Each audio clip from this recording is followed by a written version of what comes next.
Ginagamit.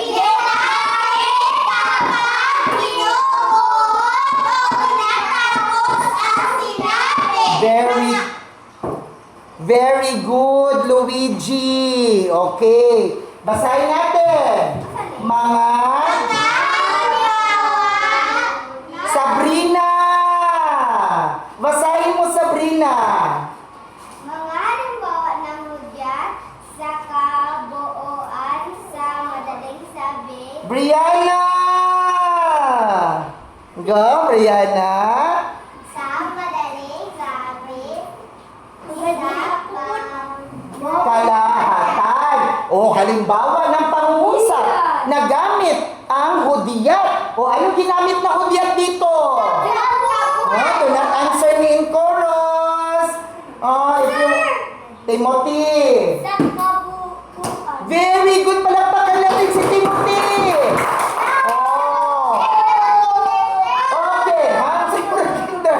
Next. Basahin natin ang halimbawa. Sabay-sabay.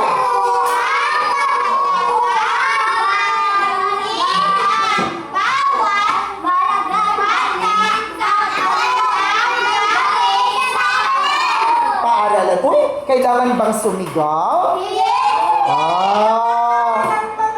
Zion! Very good si Zion, no? Okay. Sige. Paano ka nagkain ang kasayon, no? Basahin mo Zion again. Palakpakan si Zion! Very good. So ano ang ginamit na hudyat, Timothy, sa paglalahat? Again, anong ginamit? DJ! Sa kabuuan. Very good. Palakpakan si DJ! Kung may hudyat sa paglalahat, meron ding hudyat sa pag-iisa. Unsa gali ang mga hudyat sa pag-iisa at paglalahat? Very good. Very good. Zach! Lakasan mo, Zach! Halimbawa, kasama rito, tulad ng kabilang. Uy, palakpakan si Zach! Very good, no? Yan ang mga hudyat sa pag-iisa, Brianna! And Abigail! Okay, halimbawa, Abigail! Kasama rito ang lapis, papel, gugulita, Ano ang ginamit na hudyat sa pag-iisa? Mateo!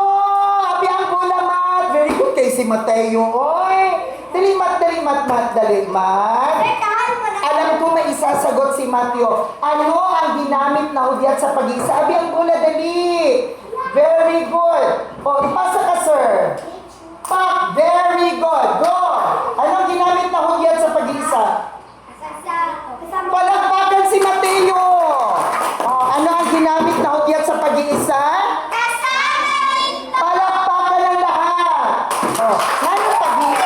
Bakit pag-iisa-isa siya?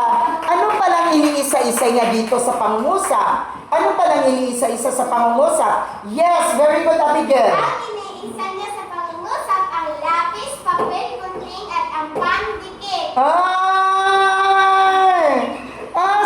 Okay, very good. Palakpakan si Abigail. No? Okay. Very good. May itatanong ba si Ziki? Kasi nakatayo si Ziki. Ha? Gusto mo masuko ko? Nasuko na ko.